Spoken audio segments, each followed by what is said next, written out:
대학 졸업 후 취직 준비하며 만나 연애 2년을 거쳐 결혼 3년 차인 지금까지 저한테 한 번도 화낸 적 없던 남편이 이제는 철천치 원수같이 느껴지네요. 맞벌이 부부로 서로의 경력 존중해주며 천천히 아이 갖기로 하고 결혼했는데 시어머니는 신혼여행 다녀오자마자 찾아뵌 첫날부터 여행 잘 다녀왔냐 물으시기 전에 손주 타령부터 하시더군요.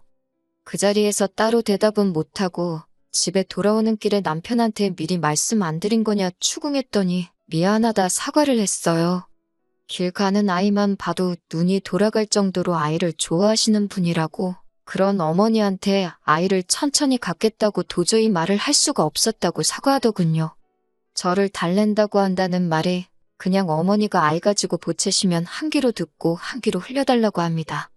아이 늦게 갖는다는 말 했다간 뒷목 잡고 쓰러지실 거라며, 안 갖는다는 것도 아니고 회사 2, 3년 정도 더 다니고 내가 언제고 다시 복직할 수 있는 여건이 마련되면 그때 갖겠다는 건데도 그렇게 해야만 하는 거냐고 하니, 남편은 성질 급한 어머님은 2, 3년은커녕 두세 달 기다리는 것도 못하실 거라고 솔직하게 말했다간 사기 결혼 당했다고 들고 일어나실 거라는 겁니다. 한 귀로 듣고 한 귀로 흘릴 수 있지요. 그런데 너무 무책임한 말처럼 들렸습니다. 남편이야 자기 어머니니까 괜찮겠지만 저한테는 시어머니고, 아마 모르면 몰라도 얼굴 마주칠 때마다 아이 소식 물어오실 텐데 그 스트레스는 제가 다 감내해야 하는 일이었으니까요. 처음 1년 동안은 노력하고 있는데 잘 생기지 않는다는 식으로 어떻게 둘러대며 넘겼습니다. 그런데 매번 같은 변명을 하면서 대답을 피하니 어머님은 어머님 나름대로 연구도 하고 고민도 하셨더군요. 처음에는 말도 안 되는 미신을 어디서 듣고 오셔서는 반년치 날짜를 쭉 받아오셔서 이날에 시도해보라고 하신다던지, 애들어서는 약이라며 어디서 한약을 잔뜩 지어오신다던지 하시면서요. 그렇게 노력하셔도 소식이 있을 리가 없었겠지요. 저희는 저희대로 조심하기도 하고 조절도 하고 있었으니 말입니다. 그런데 노력해도 잘 안 된다는 말이 오히려 어머님 근심 걱정만 더 키워놓은 꼴이더라고요. 미신을 믿어서 안 되니 이젠 과학으로 접근하신 겁니다. 시험관이며 그런 이야기까지 꺼내셨고 기어이 저랑 남편을 병원에까지 끌고 가서 검사를 받아보려 권하시고 했어요. 그런데 충격적인 검사 결과를 받게 되었습니다. 제 신체가 의학적으로도 건강하고 아무런 문제가 없는데도 원인을 알 수 없는 이유로 아이를 가질 수 없다는 결과를 받게 되었어요. 어머님은 결과 받으시고 충격에 남편이 말해준 대로 뒷목 잡고 알아 누우시더군요. 결혼 전에 검사를 당연히 받았어야 하는 거 아니냐, 우리 아들 어떡하냐며 뒷목 붙잡고 쓰러지시더군요. 명백한 사기 결혼이다 하시면서 시모가 어디서 시바지를 구해와야겠다는 말도 안 되는 소리를 하셨는데, 남편이 그때는 어머니 무슨 말씀을 하시는 거냐며 제 편을 들어줬네요.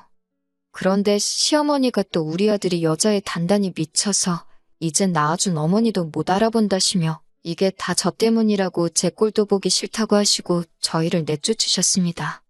그 이후에 명절 때나 생신이 되어도 니네들 꼴도 보기 싫다고 오지 말라 하셔서 찾아갈 수가 없었어요. 솔직히 남편한테는 조금 서운하게 들릴 줄 모르겠지만 시가하고 영 끊다시피 해서 왕래 없이 지내니 그건 그거 나름대로 저한테 편하고 좋은 게 더 많았습니다. 같이 있어봤자 좋을 일도 없었고 저도 대리모 같은 이야기 들으면서까지 시부모님께 며느리돌이 하고픈 마음도 없었거든요. 아무튼 그렇게 2년이 가까운 기간 동안 시가하고는 연을 끊고 지내게 되었습니다. 남편한테 올해로 27살 되는 여동생이 있습니다. 집에서 막내기도 하고 남편하고도 나이 터울이 10살이나 나다 보니 집에서 공주님 대접 받으며 자랐다고 하네요. 저는 저희 결혼식 때 한번 본 게 전부였습니다. 저랑 남편이 연애 시작하기도 전에 시부모님께서 미국으로 유학을 보내줘서 미국에서 살고 있었거든요. 여름방학 때마다 한두 번씩 귀국해서 꽤 길게 시간 보내다 가고는 했는데 저랑 남편이 연애하는 동안에는 사실 만나볼 필요조차 못 느껴서 따로 만나본 적은 없었고 덕분에 결혼식 때 한번 본 게 전부였네요. 결혼 후에는 자가격리도 그렇고 한국은 초반에 환자 수도 없이 대처가 좋았지만 미국은 아주 난리였다 보니 위험하다고 오지 못하게 해서 귀국을 따로 한 적이 없었거든요. 결혼식 때 처음 봤을 때는 정말 시부모님 품에서 오냐오냐 컸다는 말이 이해가 될 정도로 속 편한 공주님처럼 보였어요. 어차피 시가하고는 거의 영끈타시피 해서 지내고 있던 터라 신우가 그 사이에 한국에 왔더라도 따로 만날 일은 없었을 거예요. 아무튼 올해부터는 조금 상황도 나아지고 하다 보니 신우가 몇 년 만에 한국에 귀국을 하게 되었습니다. 그런데 분명히 마지막 한국에서 봤을 때까지만 해도 혼자였던 신우였는데 이번엔 둘이서 귀국을 한 겁니다. 아무리 아기만 봐도 눈이 돌아갈 정도로 좋아하신다는 시어머니도 애지중지 키워서 집안 없는 돈까지 탈탈 털어서 유학까지 보낸 아직 홍기도 차지 않은 공주님 같은 딸이 손녀라고 품에 안고 데리고 들어왔으니 집안은 덕분에 난리가 났고 급기야 가족회의가 소집되게 되었습니다. 영 끊고 지내던 저까지 포함해서요. 덕분에 2년 만에 제가 다시 시가에 방문하게 되었습니다. 시모는 아직도 충격에서 벗어나지 못한 건지 현관문 앞에서부터 아이고 앓는 소리가 들려오더라고요. 제가 도착하니 시어머니는 엄청 서럽게 울더라고요. 세상에 내가 너를 어떻게 키웠는데 이렇게 엄마 아빠 마음에 못을 박냐며 울부짖으시더군요. 신우는 입 꾹 닫고 아무 말도 안 하고 있고 아이는 피부도 까무잡잡하고 눈망울이 커다란히 예쁘기만 했지만 솔직히 시어머니 자식 농사 완전히 망했구나 싶었고 한편으로는 안쓰럽기까지 했네요. 그 자리에 저를 왜 부르셨나 싶었습니다. 솔직히 그 상황에서 신우도 신우지만 또 부림인 저를 보면 그건 그거대로 속이 쓰리실 텐데 말이지요. 이야기를 들어보니 신우가 미국에서 사는 동안 생활비 좀 아껴보겠다고 룸메이트를 한 명 구했답니다. 그런데 막상 룸메이트도 잘 안 구해지다 보니 어쩔 수 없이 공부하면서 친하게 지냈던 외국인 남자 룸메이트를 받게 되었다고 하네요. 그 이후는 말 안 해도 무슨 일이 있었는지 다 아실 거예요. 그 남자는 신우가 아이 생긴 거 알고는 결혼을 하겠다, 행복하게 같이 살자 그렇게 나오다가 막상 아이가 태어날 때가 되니 만삭의 신우를 두고 혼자 자기 나라로 야반도주하듯 귀국을 했다고 하더군요. 신우도 귀국 후 며칠 동안 시부모님한테 엄청 시달렸을 텐데 이젠 저까지 와서 또 한 번 시달리고 있으니 그 상황이 달갑지는 않았나 봅니다. 한국에 이런 취급 받으려고 온 거 아닌데 왜 자기한테만 뭐라고 하냐면서 외투 챙겨 입고 밖으로 나가더라고요. 신우 나가는 모습 보고 시어머니는 또 곡소리를 내며 쓰러지시고 시어머니 추스르는 거 도와드리고 아버님이 아직 식사를 안 하셨다기에 간단하게 식사만 챙겨드리고 저희도 집으로 가려던 차였는데 언제 시어머니가 나오셔가지고는 신우 애를 제 아이라고 생각하고 한번 키워보면 어떻겠냐고 물어보시더군요. 그건 아닌 것 같다고 단칼에 잘라 말했습니다. 그랬더니 옆에 있는 남편이 가족 일인데 어떻게 그렇게 남처럼 구냐며 다시 한번 생각해보라는 겁니다. 그때 딱 느꼈어요.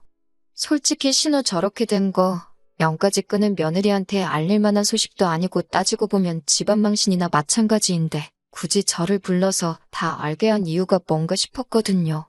그런데 딱 보니 남편하고 시모 둘이서 이미 이야기는 다 끝난 듯한 상황이라는 생각이 들더라고요. 신우 애를 우리가 대신 키워주게 하려고 그 사실을 통보하려고 부른 자리였다는 걸요. 시댁과 연 끊고 지낸 기간이 우리가 결혼해서 지낸 기간보다 더 긴데 가족일은 무슨 가족일이냐고 따져 물었습니다. 아이 못 가진다는 말에 대리모를 구한다 뭐다 하면서 무자르듯 연 끊을 땐 언제고 신우 인생 종치게 생겼으니 이제 와서 가족 운운하는 거 조금 비열하지 않냐고 따졌습니다. 2년 동안 시대광내 안 하며 제 곁을 지켜준 저의 편이라고 생각했던 남편은 온데간데 없고 말도 안 되는 억지 부리고 있는 시어머니 편에 서서 말하더라고요. 어차피 올해면 우리가 아이를 갖기로 약속했던 해인데 이렇게 된 거 우리가 키우면 다 좋은 거 아니냐 하는 겁니다. 우리도 자식이 생겨서 좋고 신우도 새 출발할 수 있으니 좋지 않냐고요. 시험관이 부작용도 많고 힘든 길이라고 해서 저도 입양에 대해서 생각을 아예 안 해본 건 아닙니다. 다른 사람 눈초리가 불편한 건 아니었지만 누가 봐도 외국인처럼 생긴 아이에 대해서 누가 물어볼 때마다 설명을 해야 한다는 걸 생각해보면 엄두도 나지 않았어요. 그리고 이제 와서 가족 찾는 건 솔직히 신우의 미래를 위해서 저한테 짐짝을 떠넘기는 거나 마찬가지잖아요? 말이 좋아서 입양이고 가족이지 아무리 좋은 쪽으로 생각해보려 해봐도 이건 아니다 싶었어요. 제가 계속해서 거절을 하니 남편은 결국 신우 학교 졸업할 때까지만 우리가 키워주자고 하는 겁니다. 말 잘했다고, 그렇게 키워주고 싶으면 당신이 신우 졸업할 때까지 대신 애 키워주면 되겠다고 했습니다. 남편은 저한테 생각 좀 하고 말하라며 자기가 아이를 키워주면 회사는 어떡하냐입니다. 어이없게 생활비 가지고 겁을 주더라고요. 정 회사를 못 그만두겠다면 가족인 어머님이 낮에 봐주고 밤에는 당신이 봐주면 딱 되겠다고 했어요. 가족 좋은 게 다 이러려고 있는 거 아니냐고 했죠. 생활비는 주던 대로 꼬박꼬박 주고 그 어떤 이유로 하루라도 나한테 애 좀 봐달라는 도움 구하지 말라고 자기가 키우자고 했으니 확실하게 책임을 져달라고 했습니다. 저한테 상의도 없이 둘이서 그렇게 하기로 정했으면 당연히 그렇게 정한 사람들이 책임을 져야 하는 거 아닌가요? 제 기분이나 그런 건 하나도 고려 안 하고 자기들이 다 정해놓고 귀찮고 힘든 건 저한테 다 떠넘긴 거나 마찬가지잖아요.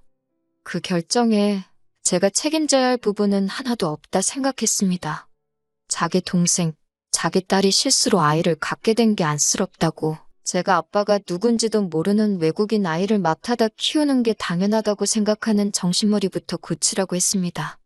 시어머니가 또 거기서 소리를 바락 지르면서 저 같은 건 꼴도 보기 싫다고 내 집에서 나가라고 하길래 제 가방 챙겨서 곧바로 나왔습니다.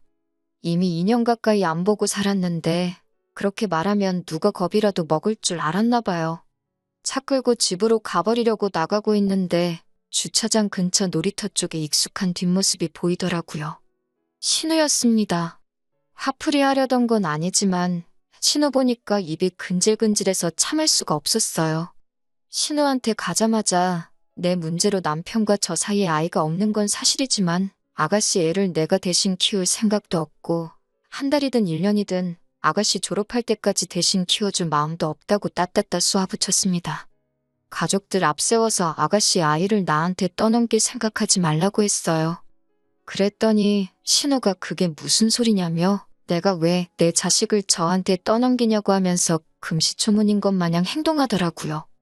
지금 집에서 어머님하고 오빠가 둘이 나서서 아가씨 아이를 우리가 데려다 키우라고 하는 거냐고 따졌습니다. 알고 보니 신우는 그런 말 한마디 꺼낸 적도 없는데 둘이 나서서 저러고 있는 거더라고요. 남한테 떠넘길 거면 내가 그 아이를 왜 낳았겠냐고, 추호도 그럴 마음 없다, 나 그렇게 무책임한 여자 아니다 하면서요. 이쯤 되니까 저도 뭐가 뭔지 헷갈리기 시작했습니다. 신우가 거짓말을 하는 건지 아니면 시모랑 남편이 신우 말대로 지들끼리 지지고 볶고해서 저러고 있는 건지요. 아이가 자기가 생각 없이 행동해서 생긴 건 맞지만 자기는 자기 배불러 낳은 자식인데 포기할 생각 없다고 하더군요.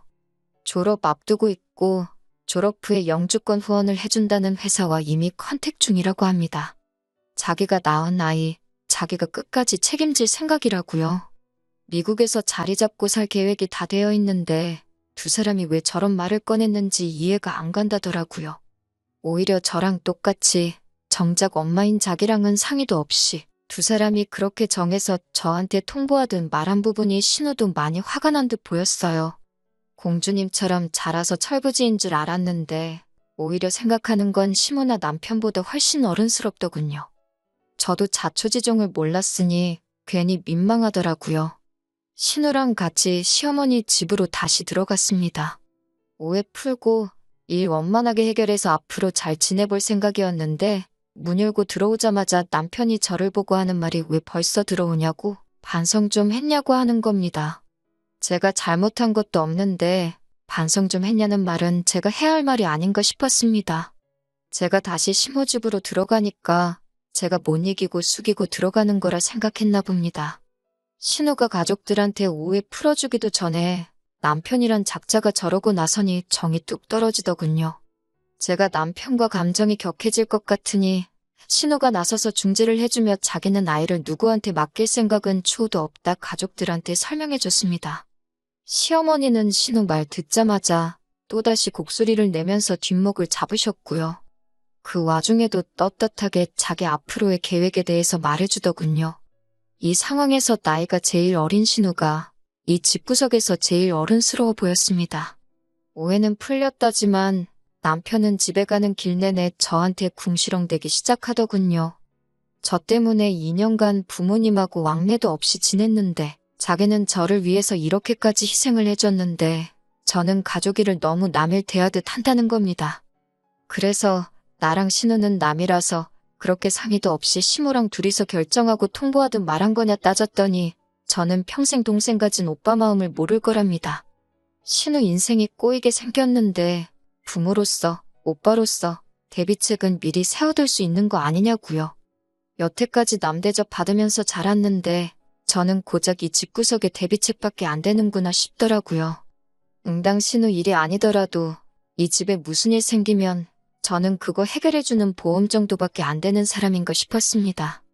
남편이 시댁에 왕래를 안 했다 뿐이지 사실 그동안 명절이며 생신이며 자기 내킬 때마다 용돈이랍시고 돈도 보낼 만큼 보내줬었고 저한테 말만 안 했다 뿐이지 연락도 매일같이 하고 지냈었거든요. 시모랑 연락을 그동안 주고받았으니 신우가 아이 끌어안고 귀국했을 때 저한테 떠넘일 계획까지 세웠던 거 아니겠어요? 신우 덕분에 일이 원만하게 해결되는가 싶더니 남편은 이참에 아예 가족이라는 이름 아래 제가 더 이상 심어뜻 거역 못하고 자기 가족들을 위해 희생하는 사람으로 만들려나 싶더라고요. 신우가 애딸린 미혼모가 돼버린 지금보다 앞으로 더 큰 사건이 있을지 모르지만 이게 시작이겠거니 싶었어요. 지금은 잘 넘어갔지만 만약에 신우가 잘못돼서 진짜 애를 못 키우겠다고 들게 된다면 저는 언제나 시댁의 대비책으로 남아있을 것이고 시아버지, 시어머니가 어디 아프기라도 하면 돈 들여서 간병인 구하는 것보다 가족이라는 이유로 애도 없다는 이유로 병수발을 들게 하겠지요. 몇 날 며칠을 고민하다가 친정부모님께 이 사실을 말씀드렸더니 어떤 결정을 내리든 제가 행복한 쪽으로 선택하라고 해주시더군요. 그 말이 정답처럼 느껴졌습니다. 이 관계를 유지해봤자 저는 심호품에 손주 하나 가져다 주지 못하는 며느리일 테고 남편은 저를 위해 가족과 멀어졌다 싫은 소리만 하게 될 거고요. 이런 관계를 유지해봤자 저도 남편도 서로 행복하지 못할 거라는 생각이 들었고 그래서 결국 이혼하게 되었습니다. 이혼 이야기 오고 가는 과정에서도 남편은 끝까지 자기 잘못은 인정 안 하고 다 너를 위해서 너 때문에 하면서 제가 이기적이라며 저만 원망하고 있었네요. 차라리 제가 불임 판정 받았을 때 남편이 어중간하게 제가 시댁에 죄 지은 느낌 들게 미안한 마음 들게 하려고 시댁과 연 끊고 지내는 걸 묵인해주지 말고 시모가 말한 대로 애 낳아주는 여자 찾아서 새장가를 갔었으면 싶은 생각이 드네요. 저도 그런 소리 듣고 남편이 제 편 들어준다고 고마워하지 않고 진작에 이혼을 했었으면 어땠겠나 그런 생각이 들 때가 있습니다.